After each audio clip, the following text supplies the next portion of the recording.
recordings of the previous class. I missed the last class and I just want to go back and listen to the recording. Yeah. Does anybody know where I Yeah, can find Shobhaji, it? I've asked Anand. He is going to, Okay.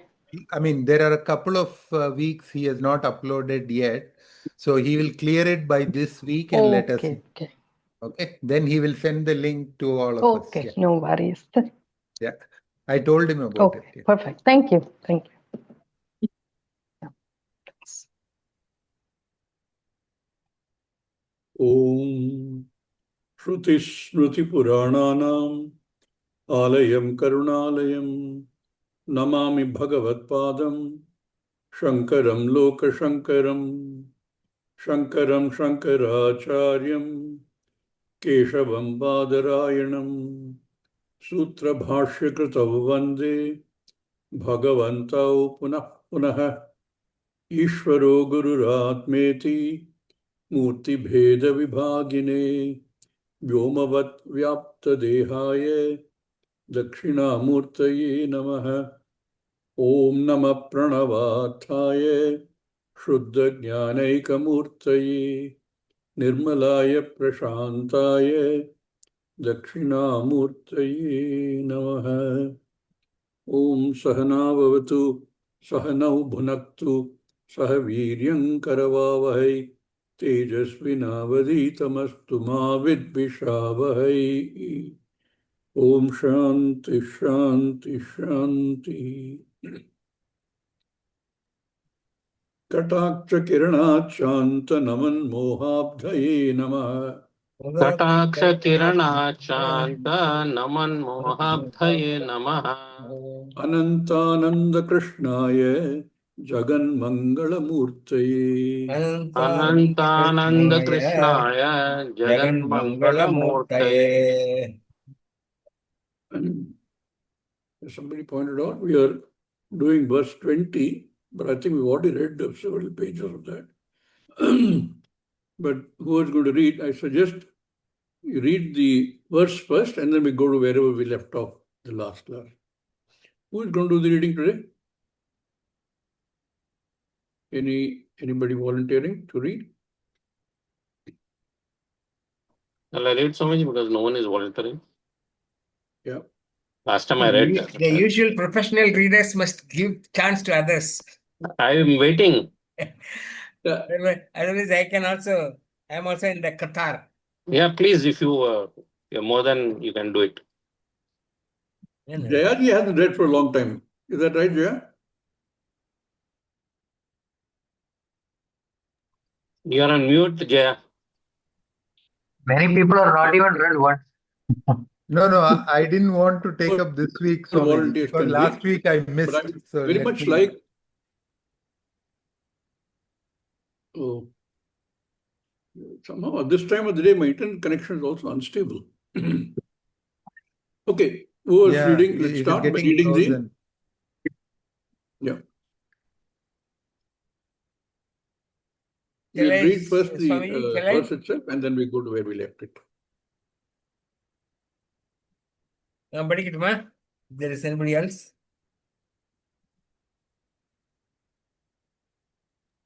Yes, Jagadishanji, you can do it today. Okay.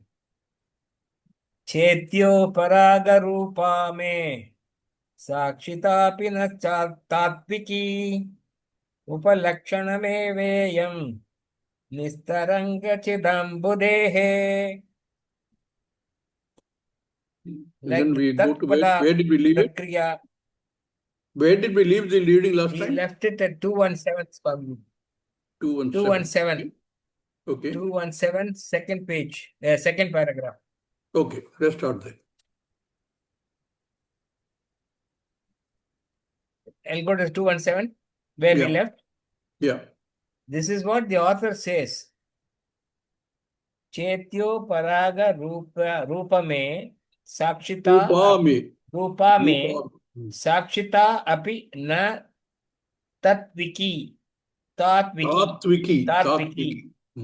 Karanatvam Karanatvam only. Karanatvam Brahmanah yatha na tatvikam. Similarly, Sakshitapi Jivatsya na Tatviki. It is not Paramartika. Paramartika. Why? Because me, Sakshitapi Chetya Uparaga Rupa. Chetya means It's not me, it is me. Both with Sakshitapi. Me, Sakshitapi, Chetya Uparaga Rupa. Uparaga Rupa. Sakshitapi Chetya Uparaga Rupa. Rupa. Chetya means what is known, starting with Ahankara, Karta, Bhokta, Kartruvadi, the knower. Kartrutvadi. Kartrutvadi. It is not only what is known, but also what can be known. Oh, what can be known. Okay, what is known and what can be known. Starting with Ahankara, the knower, known, knowledge, all three, the triple. Therefore, the entire prapancha, jnata, jnanam, jneyam, the trivida prapancha that is there, the entire world is chetya. Tena chetyena uparaga rupa me sakshitapi na tatviki. Tena uparaga means sambandha, connection. There is a connection. Sakshyam is the nimitta, and the sakshi is born of that nimitta, from sakshyam. So chetya uparaga rupa is this sakshita. Me means mama. Pratyag atmana. For pratyag atma, Pratyagatma, the status of Sakshita is Uparaga Rupa, is in the form of Sambandha, connection with Chetya, Chetyena Saha Sambandha. Without Sakshyam, there is no Sakshita. Therefore, Sakshyam dependent Sakshita is also na tatviki. What is Sakshita? We know the word Sakshi. What is Sakshita? Sakshitattvam, nest. The nest in the Varma. It is correct. It is the bhava, it is the status of being a Sakshi. Is Sakshita. Therefore, Sakshyam dependent Sakshita is also na tatviki, no paramartiki, no paramartha bhuta. Why do you say so? Because it is as good as the Chetya. Sakshita api is as good as Chetya, and Chetya is aparamartika, mithya. It is dependent reality upon the Chaitanya Atma. It has got no independent presence. The reality status of Sakshita is in keeping with the reality of Chetya. Chetya is aparamartika, Sakshyam, the object of knowledge which you witness. Sakshyam is mithya. Well, since that is mithya, therefore Sakshitapi mithya. If Sakshitapi mithya, then what is the vastu? Sakshinaha swarupam. So that also becomes mithya. Why should you have partiality for Sakshi Atma alone? All the time you say Sakshi Atma, Prityagatma. Why? Because it is the bare Atma. It is the core Atma, if you like. Sakshi Atma is the bare Atma, the core Atma. It is the Atma without costumes, without all those trappings. It is pure Atma. Sakshi with reference to all the superimpositions. When all the appendages are removed and all the things that are superimposed are gone or cognitively negated, it is the bare Atma that remains. That is pure Brahman. That Sakshi is pointed out as something that is not assumed like a role of a role or a costume. That Sakshitvam is not an assumption. It is not something that comes and goes. Everything else comes and goes, and therefore Sakshitvam is the Swarupa of the Atma. It only reveals the Atma. The status is with reference to Sakshyam, which is Mithya. But the Vastu in the Sakshi is Chaitanyam, which is ever there, Nityam. The Sakshi is the Chaitanyam alone. Sakshita being only with reference to Sakshyam, which is also Mithya. Sakshita na Tatviki na Paramartha Bhuta. Then what? The Paramartha Bhuta. When you use the negation aparamarthika. Aparamartha. That is like Abrahmana. Paramarthika is the basic word. Iyam Sakshita Upalakshanam Eva. It is purely Upalakshana. Upalakshana means Jnapika, that which makes one understand. When you say Sakshi, you cannot go any further. Sakshat Ikshate iti Chaitanya Prapti. And also Sakshi Sakshat Ikshate. Without winking, Alupta Drik iti. In this way, Sakshi is understood to be pure Chaitanyam alone. With reference to Sakshyam, it is called Sakshi. Therefore, Sakshita is Upalakshana, Jnapika. Upalakshanam eva iyam for what? Nistaranga Chid Ambudehe. He talks about the Vastu with an illustration. Nistaranga Chid Ambudehe. Chid eva ambudihi. Chid ambudihi. Nirgataha tarangaha yasmat nistarangaha. So there was never a taranga there.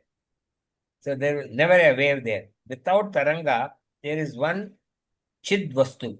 It is called chid ambudihi. Ambudi means ocean. The ocean of chit. Nistaranga sa chid ambudihi. The ocean of chit, consciousness, is free from any wave of thought.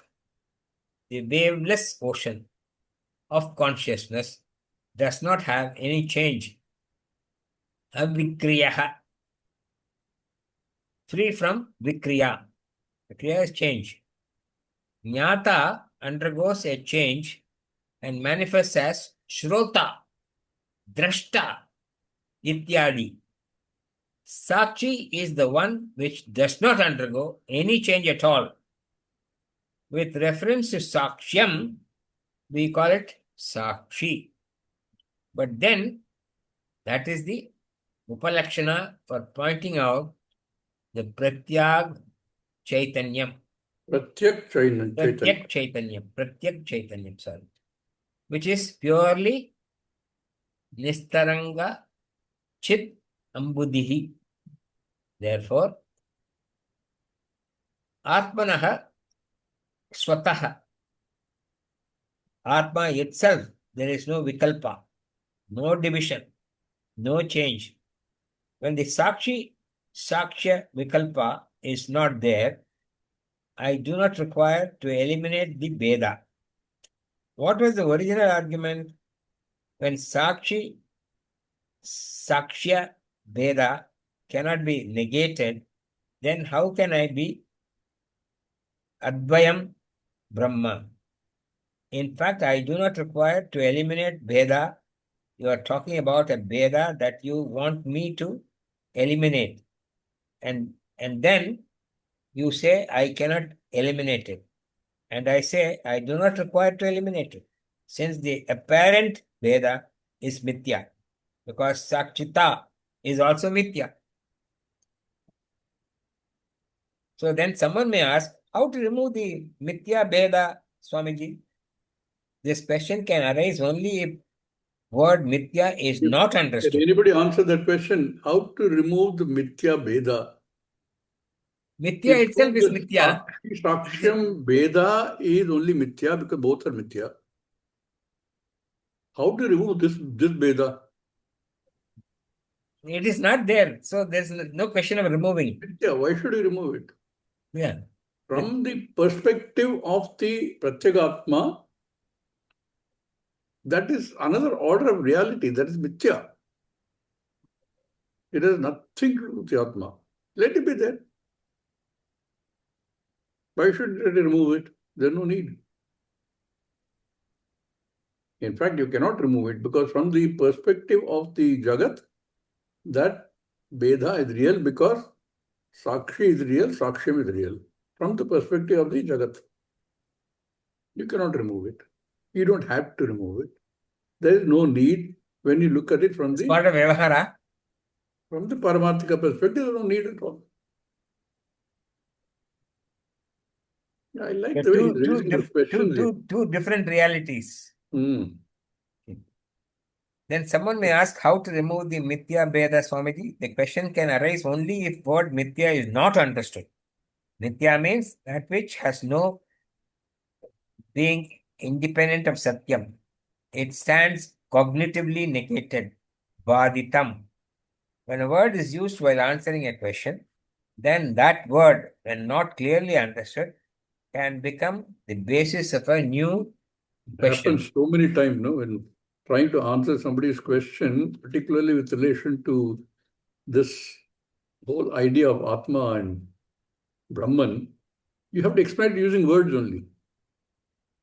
And the words are often misunderstood. Then there's a follow-up question because the word that you're trying to use is understood differently by the listener. It happens many times. Like this question, the word Upadhi is not clearly understood. Questioner, Swamiji, how to remove the Upadhi limitation? Swamiji, tell me whether it is your limitation or not. Is it your limitation or Upadhi limitation?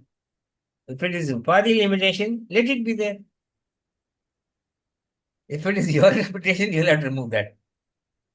Previously, he said, I have limitations. Then he studied Vedanta. So now he has heard the word Upadhi. And he has also heard Deha, the body, and the Karya Karana Sangatas are Upadhis. Upadhis have limitations.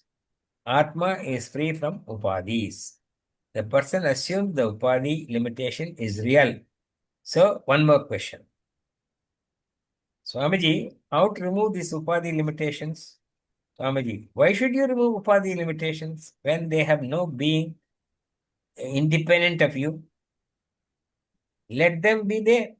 That is Jnanam. Upadhis have limitations. How are you going to remove the Upadhi limitations? Tell me. Many people are trying to do that, trying to remove Upadhi limitations. How much can you fix up this Upadhi? Are you going to keep the Upadhi, this Upadhi going forever? Think about this sentence that Swamiji has used here. Upadhis have limitations. And what are generally people doing throughout life? Trying to remove the limitation of the Upadhi. The limitation of the body, limitation of the mind, limitation of your thoughts, limitation of your powers. All through life, whatever we do, there's only one purpose. Somehow to remove these limitations, so I feel I am Purnaha. somehow the connection is not made. If you remove the upadhi limitations, I feel that I will be unlimited. But you don't recognize that upadhi limitation cannot be removed. You want to be limitless, that's infinite. Purnatvam. Any amount of effort you make, any amount of work you do to reduce the limitation, you can do it infinitely and still not remove the limitation completely. That's clear, no? That is why when people assume that I am limited because I don't have enough money, and they make a lot of money in millions, but it doesn't stop because it doesn't remove the limitation. You cannot remove the limitation. You had another million, limitation still there. You had another billion, limitation still there. It doesn't go. I used to be confused earlier when I heard that people made money in crores and they're still not able to stop. They want to make more. I used to wonder why. What is this that they're trying to do? Till I understood this, that question I was not able to answer to myself. Because what we are trying to do is to remove limitations of the upadhi. And you cannot do that. It doesn't matter what you achieve, it doesn't matter what you earn, it doesn't matter what else you manage to do. Those limitations will remain. And because those limitations will remain, our key word, want, will remain. I want, I want, I want, I want. It can never go by doing, by trying to remove those limitations. There is only one way it can go. And that is what we are trying to understand. If we understand that there is already a sadhya vastu, it is already an established fact that I am Purnaha. I have no limitations. And to get there, I have to redefine I, re-understand I. All of Vedanta study is only that. To try and understand the reality of I. And the reality of I is limitless, limitlessness, anantam.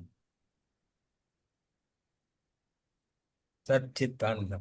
Till you get that to that space, this effort at removing limitations will continue on and on and on and on forever. This janma, next janma, janma after that, it keep continuing. That is why you have the cycles. And that is how the cycle can be broken, because if you understand there's no more effort made, no more requirement for want, no more need to fulfill a want. You are craving. You're already full. You are fullness. But this sharira is never fullness. It can never be fullness. It is upadhi. What Swami just said here is so apt. The last sentence you read. How are you going to remove the upadhi limitations? Many people are trying to do that. Why? In fact, I would say everybody is trying to do that. Removing the upadhi, removing the limitations of upadhi. Trying to remove the upadhi limitation. How can you fix up this upadhi? Are you going to keep the upadhi going forever? That's what will happen. There is no end. Fantastic. Yeah, let's continue reading. Questioner. No, the physical body I do not care about. Swamiji, then what do you care about? Questioner. Mind. I am This talking is a about the higher level mind. person. He says, I don't care about the physical body. Mind is also Upadhi. Mind, body complex, all of them together, no? Hmm. Sense complex, mind, body, all that together in this anatma. I'm talking about the mind. It has limitations, Swamiji. Let it have limitations. Do you have limitations? If you say, I have no limitation, then that is what we are trying to teach. What is the problem? Let there be limitations. Questioner, it bothers me. Swamiji, which Which me? me is it bothering? Which me? Which me? The famous Maharishi, Ramana Maharishi's question, which I? Which I? Okay. So, which me? The one who is bothered is not you. Do you know that? You who is not bothered? That is why we say that you are Sakshi. You can understand the usefulness of Sakshi. The one who is bothered is not you, the Anatma, the body, the mind, the sense complex. We say there are no problems, but somehow a listener will present a problem because what This is can be taught little is not confusing understood. because earlier it said Sakshita is Mithya. Now he's saying that you are Sakshi. Just a perspective. Sakshi is Satyam. Sakshi is Atma. Atma is Atma Sakshi. is Atma, Satyam. So Sakshita is the Mithya. What you impose on that. Ishvara is Brahman. Ishvaratvam Is with Mithya. Because it's got the added Jiva is component. Brahman. Jivatvam is Mithya. Because it's got Upadhi. Both of them have got Ishwaratvam and Jivatvam. Both have got the respective Upadhis. Arising out of Upadhi only. Qualities.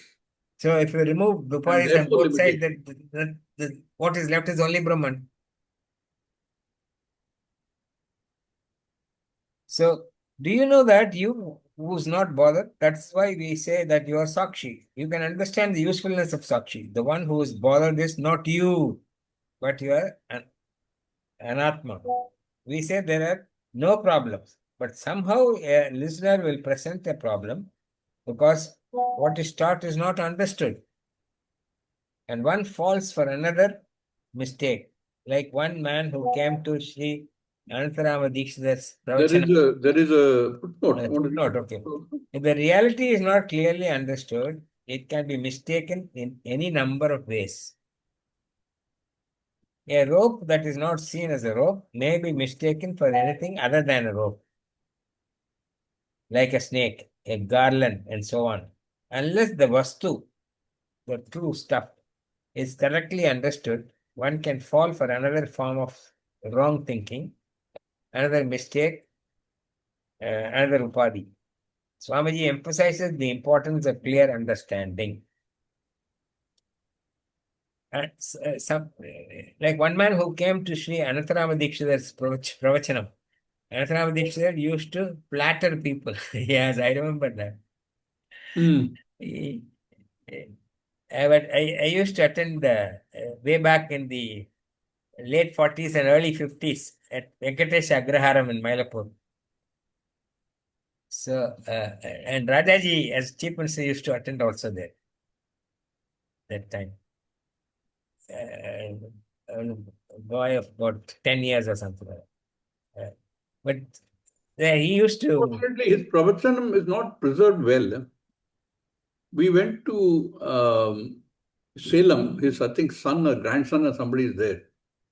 He had recordings, but at that time they didn't have recordings. They had only recording on tapes. And the quality of this thing is very poor and deteriorating. So we bought the whole set to try and listen to Antarama Dikshitar, but it's not at all clear. It's a great loss to the world. Yeah. All seekers. Great. But it is true. What he says is true. He used to flatter people. He used to flatter people. Some people do not like the public flattery. Some people love it. When they came, he used to flatter. Oh, he's a great man. He has done this work. He has done that work. He'll praise his family. If nothing else is, nothing is available, He'll praise the person's gotra. One person never came to Swami his used to courses. say that when somebody says, you know who he is? He's so-and-so's grandson. So you praise the grandfather. That means he has nothing to be praised for. You don't therefore go to the grandfather to praise him. True. He'll praise the person's gotra. One person never came to his discourses. He was fond of Dikshidhar. Still, he would not come. One day, Dikshidhar asked him, why you don't come to the pravachanam? This man was a big man. He said, when I come there, you will praise and all that, and I do not flattery. The Dikshidhar said, it's okay. I will not praise you. Please come. So he went. The Dikshidhar started. We have somebody here today, a special guest. I have been talking for so many years. It's my nature to say good things about the people. People say it is prashamsha. It is not prashamsha or stuti, just any good quality anybody has. I used to mention, and nobody had told me not to mention, etc. There is only one person who does not like this stuff, and it is this person. So he's praising him indirectly. It is anticlimax. He's praising him indirectly. See, he doesn't even like to be praised in public. And he can That's also also say, I praise. don't want to praise this man because he's got a lot of qualities. He can start off that way also. Anyway, the Dikshidhar started. We have somebody who here today, a special guest and all that, okay? And nobody had told me not to mention. There is only one person who does not like this Tuti, and it is this person. And that man is very happy. He fell for flattery in another form. So he fell for the flattery in another form. My God.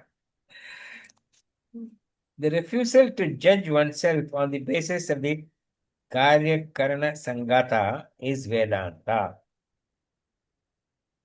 Refusal, adamantine refusal is necessary. In the beginning, perhaps I should make a sankalpa that I am not going to do this. This Karya Karana Sangata has its limitations.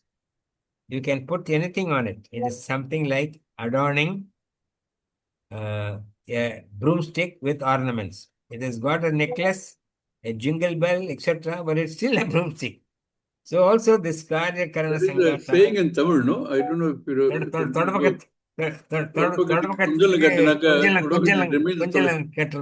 Yeah, it's a famous statement. Right. It's something like adorning a broomstick with ornaments. It has got a necklace, a jingle bell, etc., but it's still a broomstick. So also this Karya Karana Sangata, you can embellish it with anything. Still, it is a stinking blessed thing. How much can you embellish it? It's not going to become infinite or anything. Why should we embellish it? I am not talking of neglect, please. But the refusal to judge myself is to see the self more and more clearly, seeing that there is no real connection between me and anything in the world. There is only one reason why one might want to preserve the body, preserve the mind, preserve the senses. Only one reason. If your Purushartha is clear, if your Purushartha is moksha, and these Karikaran Sanghata, unfortunately, fortunately, have to be in reasonably good shape for you to be able to even do Shravanam. Oh. If the So the body should be in shape. don't work, you can't hear, you sit in a class, nothing goes into the system, you lose one. Oh. So you take care of it, you take care of the ear. If you can't hear, get a hearing aid or whatever it is that technology can give you. Therefore, preserve that. Or if you have severe back pain, you want to learn, you go to the class, you're committed, you go sit in the class, and all the time you're looking at, valikkirathu. Where is the attention? Your mind is gone. You want to preserve it as much as possible. If your brain cells start dying, moksha is going to be very difficult in this Janma.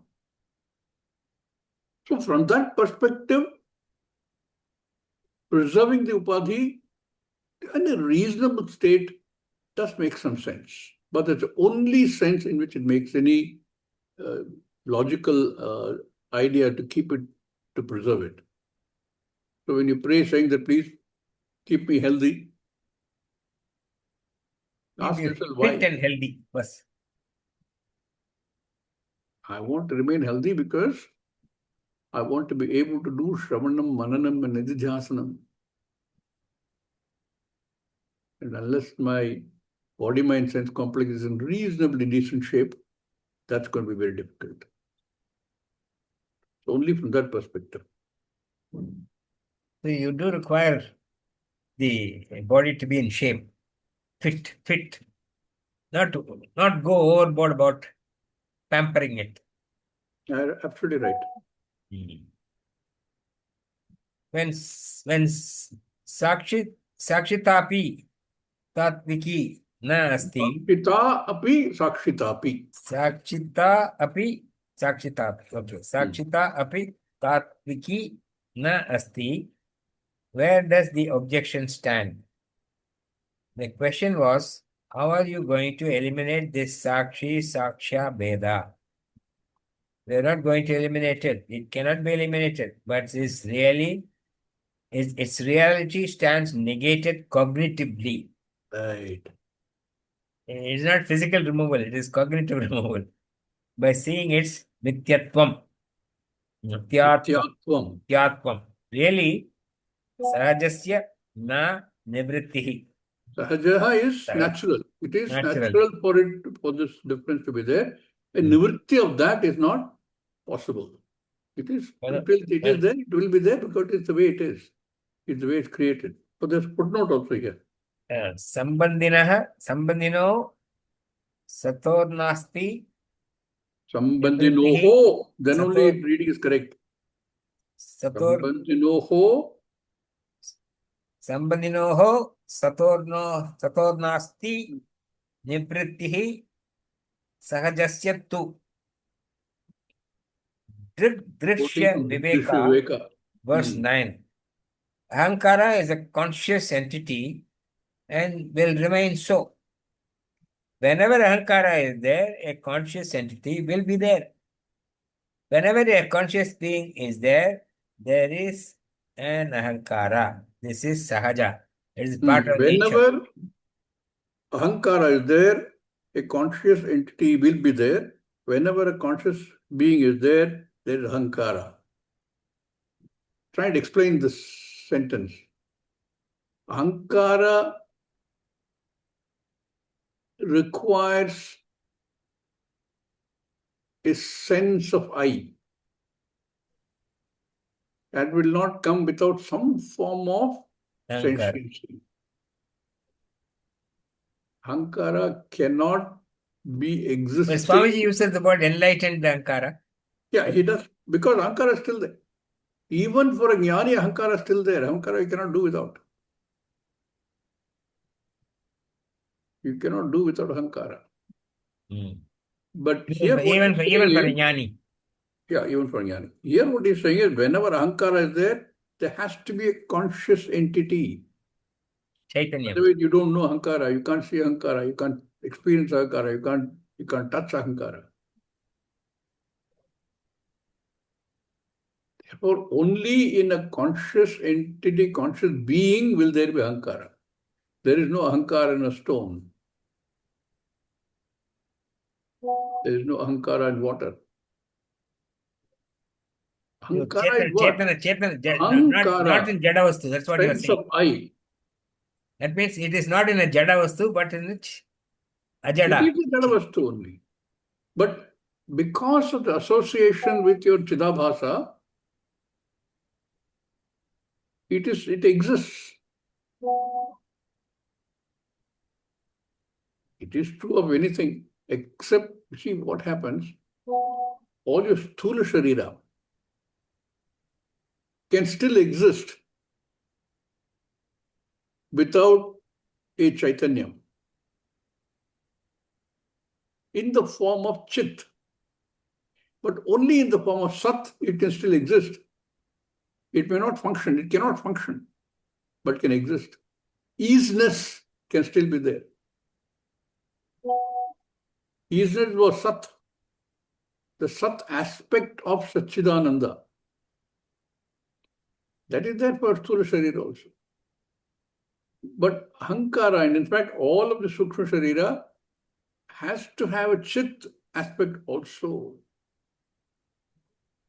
They don't have an existence without that.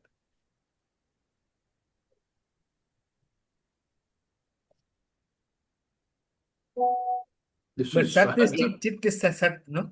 Sat is Chit is Sat. Correct. But what is the difference between a stone and a living being? We've gone through this.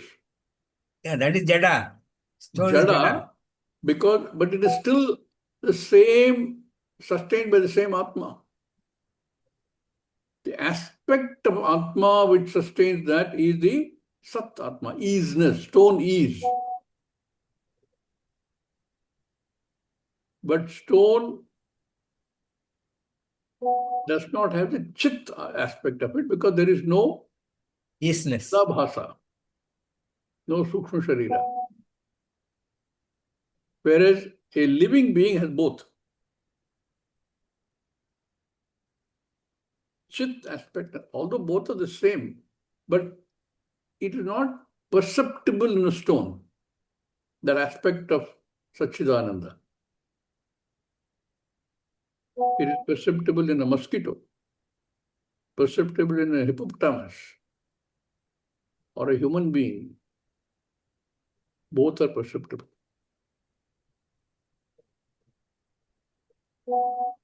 Yeah, shall we continue? But that Sat and Chit both should be there to understand the. The moment you understand that it brings in Chit, a stone cannot understand. But it is the consciousness which makes you understand, no? You need the consciousness. Therefore, a living being only can hope to understand. Not only living being, we are special living beings, Manushya, to understand, to inquire, to seek the answers. To our knowledge, no other being does that. They have feelings, they have a sense of, a limited sense of self, where we have a much greater sense of self. We judge ourselves. It doesn't look like any animal judges itself. A chichua, a small little dog, knows it's a dog, but does not seem to have an inferiority complex because it is confronting a Doberman, which is also a dog. Both recognize a species. But what do? We have the self-judgment, which is really part of the reason why we start seeking. Why am I low like this? Why is my intelligence so bad? Why is my sharira so poor? Why has God given him better sharira than me? You start thinking, you start questioning. Can I do anything? You try experimenting the worldly things to try and improve whatever it is that thing you lack. Not knowing the other fellow is also trying to do the same thing. You can be anything. You can be the President of the United States of America. He's also trying to do something bigger. He also wants a Nobel Prize. Not that he has not any limitations. He also has limitations. He's trying to canvas. He is desperate for a Nobel Prize. So much so that he's willing to accept it because somebody else got a Nobel Prize and said, I'll give it to you. Amazing. Yeah, his predecessor got. That's the only reason. Or Barack Obama got. So why not I? Okay. So when are you going to eliminate Avastartraya Sakshi? Sakshita cannot be eliminated and need not be eliminated at all because it is Mithya. Sahajasya na nivrittihi. It is Sahaja. It is natural. Every living entity is born as a conscious entity. When you are awake, you are Sakshi. When you are dreaming, you are Sakshi. When you are in deep sleep, you are Sakshi. Mithya Sakshita is not a problem. Nitya Sakshita There's a is big not footnote here. Very interesting. Big footnote. Let's read that. sentience, which is consciousness manifest in a living being, is something natural. Every living being is born as a conscious being and will continue to be one as long as one is alive. This is the setup, Ishvara's setup, the cosmic setup that we find ourselves in. The manifest sentience that is recognized by us as I am a conscious entity, within quotes, is the basic identity of a living person. It is the basic being without which there is no life as a self-aware entity related to the world. This sentience cannot be and need not be eliminated. This entity identifies itself with the mind and body and assumes itself as to be a karta, bhokta, pramata, which is the cause for all struggles. On inquiry, it is revealed to be a witness, distinct from what it witnesses. It is a sakshi, distinct from the sakshyam. The status of a witness, sakshi, depending on what is witnessed, sakshyam is the chetyo paraga rupa. Chetyo paraga rupa. Sakshita. Chetyo paraga rupa sakshita. Chetyo paraga rupa sakshita. Because it is a dependent on their being witnessed, it is mithya. As witness, there is still ahankara, but it may perhaps be a lightened ahankara. That is why Swamiji calls it enlightened. Enlightened ahankara. It is not the absolute truth in which there is no duality. This Vyavaharika Sakshita cannot be eliminated as long as there is an upadhi and need not be eliminated because it is vidya. We go back to the questionnaire. If Sakshi, Sakshya, Veda cannot be negated, then Dvaitam, Apannam, duality will be a fact. Swamiji, no, there is no Dvaitapatti because there is nothing for me to eliminate. I do not say Sakshi, Sakshya, Veda is not there. I say this Veda itself is Mithya. Like Jada Vibhaga Yam Kalpitaha. Vibhagoyam kalpitaha. Vibhage Jada Vibhagoyam Kalpitaha. This Sakshi, Sakshya Veda is also Kalpita. Oh, it looks like the footnotes continues. Huh? From The the true previous understanding page, of oneself is not what we thought to be saying that Vyavaharika Sakshita cannot be eliminated as long as there is Upadhi and need not be eliminated because it's a Mithya. I think continuing from there. The true understanding of oneself is not the separating of one's identity from what is witnessed, where the witness continues to be as real as the witnessed and feels affected by that. Now he may no longer say, my mind and body have a problem, but says, I, the witness, have problems. The problem continues because of identifying with the mind. It does not solve the problem, just shifts it to the mind and the body.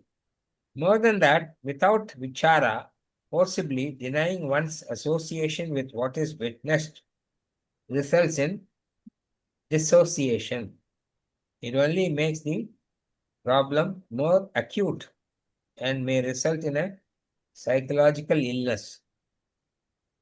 Understanding calls for a cognitive negation of the reality of the witness and witnessed by reorganizing them.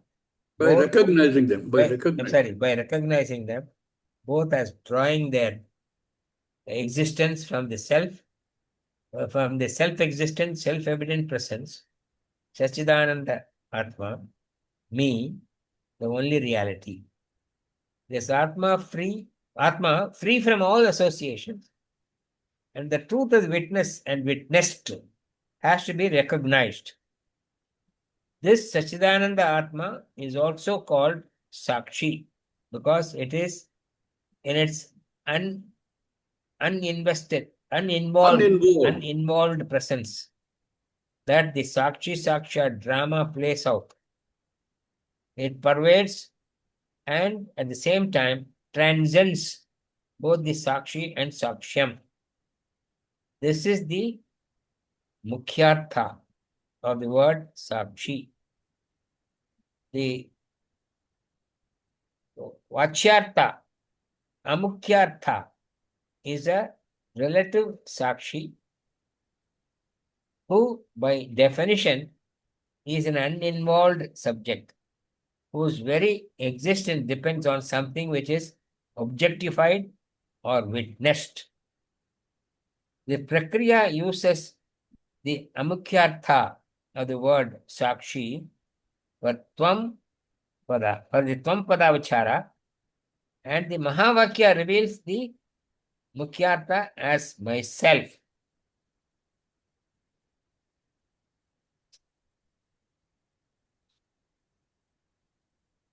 We go back to the page. Yeah. Like any object witnessed in a dream is not separate from the witness. Where are you reading? Where are you? The last line of the previous page, Swamiji. Okay. The difference between the witness and the witness, though experience is purely apparent, like in a dream. Like any object witnessed in a dream is not separate from the witness, because the witness also implies consciousness. The witnessed is not separate from the same Chaitanya Swarupa Sachidatma. The object witness being Mithya, the status of the witness also is Mithya. Therefore, the Sakshi Saksha Beda, the difference between the witness and the witness, is also Na Tatviki. It is not real. This is a very important negation. Whenever we make a negation, there is always a Varisesha. There is something that is left out. That also has to be negated to establish Advaitvam. This final negation is only by seeing through the apparent difference between the Sakshi and the Sakshyam. The Beda, the difference is only Mithya. There is no real difference because Vastu is only one. On the basis of Avastu alone, a thing that is dependent upon the Vastu, the Atma Vastu, the Atma assumes the status of Sakshi. And therefore, the Sakshyam, the object of witness being Avastu, the Sakshita, the status of being a witness, also is equally Mithya. Thus, Sakshi Saksha Beda Nivritti Praptam Ataha Siddham Aham Brahma Satchidananda Lakshanam. Now, further, he says, Evam Tena Prakaranena Prakarena No, it should be prakarena. Prakarena. Yeah, there is there's a stroke above prakarena. Says evam tena prakarena brahmani jagatah atmani cha ahankara dehe Ahankara dehe. ahankara dehe Ahankara, etc. ahankara Adehe. kalpitattvena vastutah abhavat pada dvaya lakshye brahmani na kaschidapi vikaraha.